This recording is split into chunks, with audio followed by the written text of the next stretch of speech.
بسم اللہ الرحمن الرحیم۔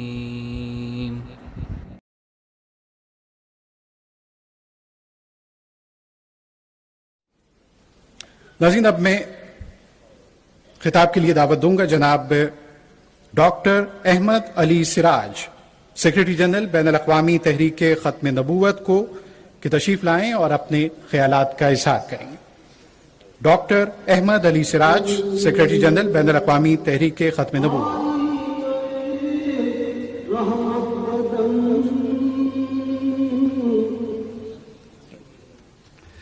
نحمده ونصلي على رسوله الكريم،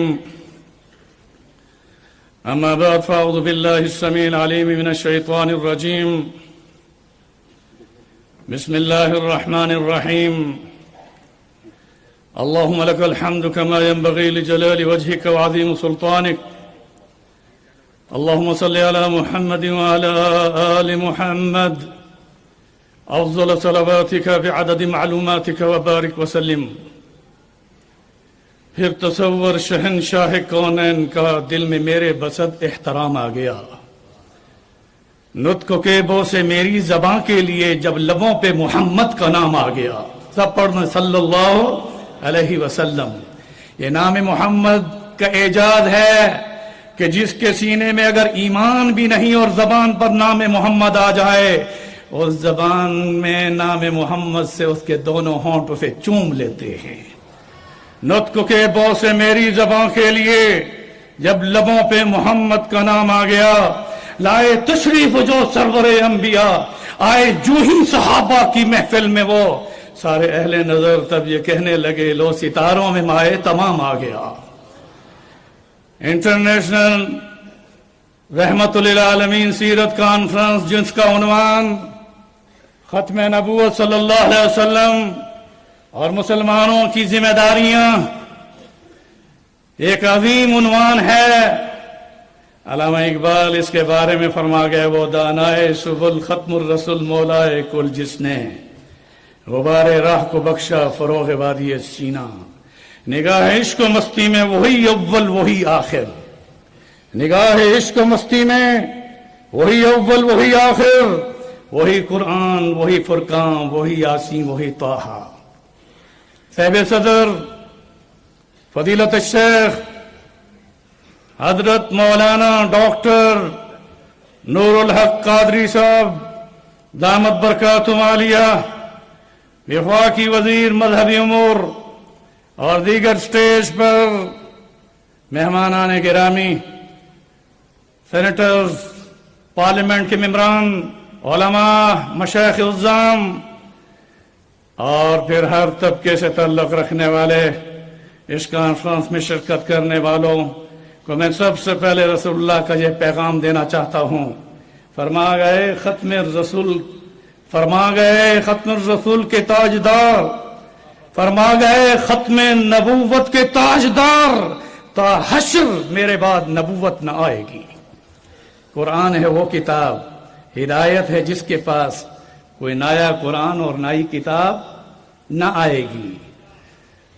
برادران محترم، میں مدینہ منورہ میں مقیم ہوں اور انٹرنیشنل ختم نبوت موومنٹ ورلڈ کا سیکرٹری جنرل ہونے کی حیثیت سے وزارت مذہبی امور کا مشکور ہوں کہ انہوں نے اس موضوع کی مناسبت سے مجھے اسٹیج پر آپ سے مخاطب ہونے کا موقع دیا، اور میں ان کی وزارت مذہبی امور کا نیشنل علماء مشائخ کونسل کا ممبر بھی ہوں۔ اس موقع پر ڈاکٹر نور الحق قادری صاحب، جو روحانی اور اپنے علمی شخصیت کے مالک بھی ہیں اور اس منصب پر بڑے خوبصورت نظر آتے ہیں، میں آپ تمام اس کانفرنس میں شرکاء کی طرف سے وزارت مذہبی امور سے یہ درخواست کروں گا کہ وہ اپنی وزارت میں ختم نبوت اکیڈمی کا قیام عمل میں لائیں۔ جناب ڈاکٹر صاحب، ختم نبوت اکیڈمی یہ آپ کے ذمہ امانت ہے۔ آئیے مدینہ کی ریاست جو کہ تاریخ میں اسلامی ریاستوں میں پہلی ریاست ہے، اس کا نام مدینہ طیبہ ہے، اور تاریخ میں دوسری اسلامی ریاست جس کا نام پاکستان ہے۔ بڑے بڑے یہاں پر پروفیسر، ڈاکٹرز، پارلیمنٹ کے ممبر، وزراء اور شخصیات، علماء اور مشائخ بیٹھے ہیں۔ میں مسجد نبوی میں کبھی اپنا حلقہ بناتا ہوں تو اس کو بتاتا ہوں کہ یا تو اسلامی ریاستوں میں پہلی ریاست کا نام مدینہ طیبہ ہے، اور اب نے اگر دوسری اسلامی ریاست جو بنائی، اس پاکستان کا لغوی عرب کا معنی عربی زبان میں مدینہ طیبہ ہے۔ سیم مدینہ طیبہ کیا؟ پاکستان، مدینہ طیبہ۔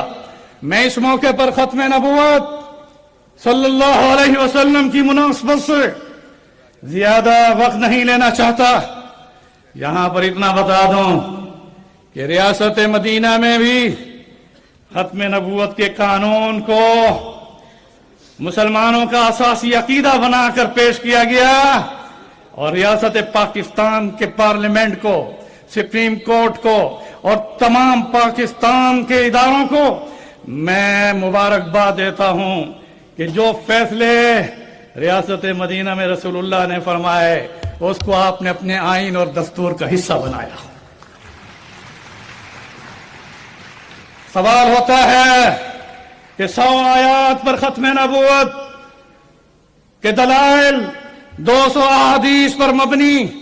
میں زیادہ تشریح میں نہیں جانا چاہتا، میں نے لندن کی انٹرنیشنل ختم نبوت کانفرنس میں یہ بات رکھی تھی تو کسی نے مجھے ایک رکا بھیجا کہ ختم نبوت پر کیا رسول اکرم صلی اللہ علیہ وسلم کا عدالتی فیصلہ ہے؟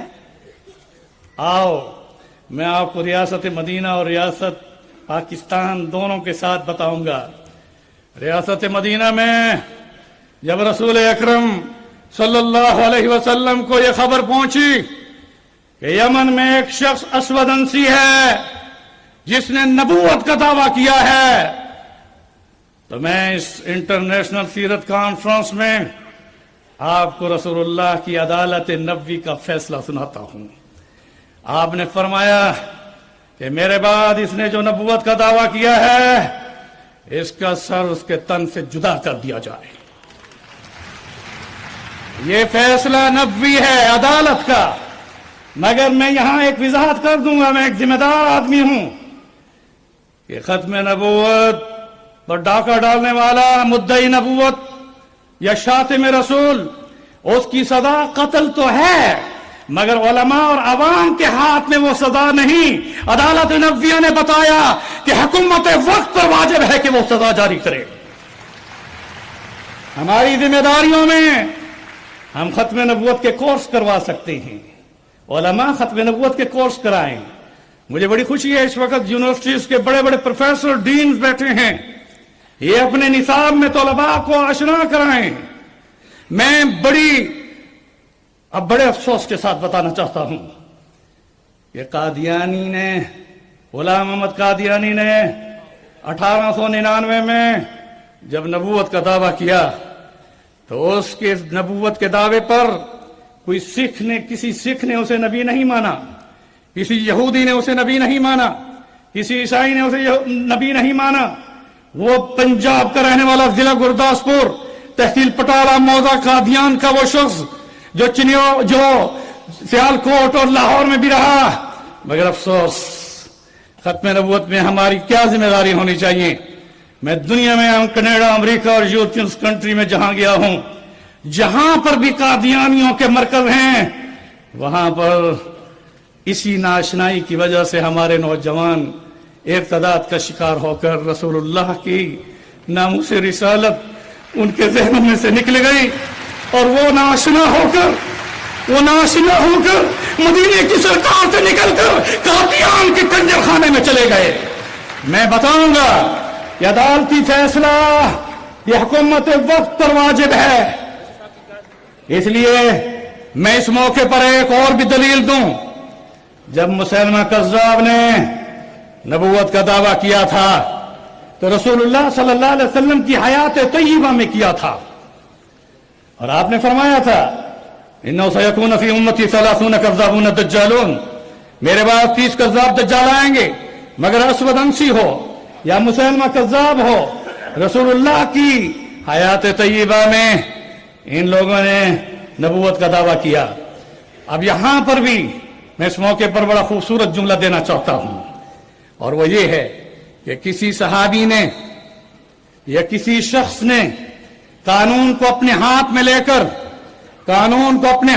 کر اس کو کیفر کردار تک نہیں پہنچایا، بلکہ اس وقت کی خلافت خلیفہ اول خلیفۃ الرسول حضرت ابوبکر صدیق رضی اللہ تعالی عنہ نے اس فریضے کو سر انجام دے کر یہ ثابت کیا۔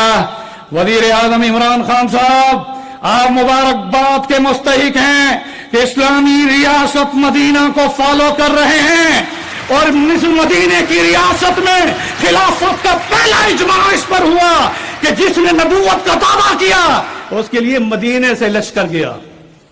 اس کے لیے کہاں سے لشکر گیا؟ آپ تاریخ کو نہیں جھٹلا سکتے۔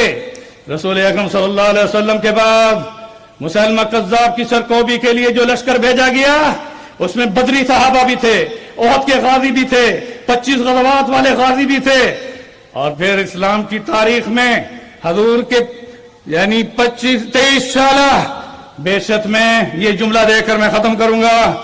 آپ کی بعثت کے 23 سال میں اسلام کے احیاء اور دفاع میں صحابہ کرام نے جو قربانیاں دی اور ان میں شہادت جو حاصل کی اس کی تعداد 259 شہداء کی ہے، مگر خلافت صدیقی میں جب ذات نبوت کا معاملہ آیا تو وہ صحابہ کرام جو مدینے کی اسلامی ریاست سے نکلے، وزیر اعظم صاحب آپ اسلامی ریاست مدینہ کا جب نام لیتے ہیں تو ہمارے دلوں میں آپ کے لیے دعا ہوتی ہے کہ وہ ریاست مدینہ کے فیصلے آپ جاری کر دیں۔ انہی کلمات کے ساتھ اللہ اکبر، غور سے کہو اللہ اکبر۔ میں اس موقع پر بتاؤں گا، سنو، مدینے سے لشکر روانہ ہوا، یمامہ میں مارکا ہوا، پوری تاریخ 23 سالہ بعثت میں رسول اللہ کے ہاتھ میں جب جہاد کا جھنڈا تھا، ریاست مدینہ کی سربراہی تھی، اس میں تو 259 صحابہ کرام اسلام کے لیے شہید ہوئے، مگر ختم نبوت اور ذات نبوت پر 1200 صحابہ شہید ہوئے۔ اس موقع پر آپ کو احساس دلا رہا ہوں کہ ایک مارکہ ختم نبوت جو مسلمہ کذاب کے خلاف لڑا گیا، اس میں مسلمہ کذاب کو حکومت وقت کے فیصلے کے ساتھ کیفر و کردار تک پہنچانے میں 1200 صحابہ شہید ہوئے۔ میں پھر ان کلمات کے ساتھ ہماری ذمہ داریاں وزیر اعظم صاحب یہ ہیں کہ ہم عوام کو ختم نبوت کا شعور عطا کریں، ہم یونیورسٹیز میں تعلیمی اداروں میں ختم نبوت کا شعور دیں، مگر آپ کی ذمہ داریوں میں یہ بات آئے گی کہ جو ریاست مدینہ میں قانون بنے، اور مبارک ہو اس ملک کے دستور میں 7 ستمبر 1974 میں قادیانیوں کو، ان میں بیٹھے ہوئے وہ ممبر موجود ہیں، یہ اسلام آباد ہے، اس ایوان میں اور وہ یہاں پارلیمنٹ میں قادیانیوں کو غیر مسلم اقلیت قرار دے کر مدینے کی ریاست کو دہرایا گیا۔ اس طرح سے انہی کلمات کے ساتھ میں وزیر اعظم پاکستان سے درخواست کروں گا کہ ملک میں یہ انتشار پیدا ہو رہا ہے، اس میں ہمیں ضرورت ہے کہ عوام میں شعور پیدا کریں۔ اس شعور میں سب سے بڑا میرا مطالبہ یہ ہوگا کہ جو ہمارے دستور میں قادیانیوں کی سرگرمیوں پر پابندیاں قانوناً ہیں، اس کو وزیر اعظم صاحب عمل میں لائیں، اور 295C کے قانون میں شاتم رسول کی جو سزا ہے اس کو نافذ کریں۔ ہم ان کے ساتھ ہیں، ہماری دعائیں ان کے ساتھ ہیں۔ اسلامی ریاست پاکستان ہو یا مدینہ ہو، مدینہ کی سرکار نے مدینہ منورہ میں اور پاکستان میں قائد اعظم نے مدینہ طیبہ کے نام پر پاکستان بنایا۔ آج آپ اس کے وارث ہیں، ہم آپ کو خراج تحسین کے ساتھ اپنا تعاون دلاتے ہیں۔ وآخر دعوانا ان الحمد للہ رب العالمین۔ بہت شکریہ ڈاکٹر احمد علی سراج صاحب تقریر فرما رہے تھے. اور اب آپ کے سامنے وزیر اعظم اسلامی جمہوریہ پاکستان اس تقریب میں باسعادت میں شرکت کے لیے موجود، اور تقریب کے اس حصے کا باضابطہ آغاز ہوگا قومی ترانے سے. دین اسلام کی نشر و اشاعت کے لیے دینی اصلاحی خطبات، دروس تفسیر قرآن و حدیث اور اسلامک لیکچر سننے کے لیے مولانا ڈاکٹر احمد علی سراج کا آفیشیل چینل سبسکرائب کریں اور بیل آئیکن کو دبائیں. جزاکم اللہ خیرہ.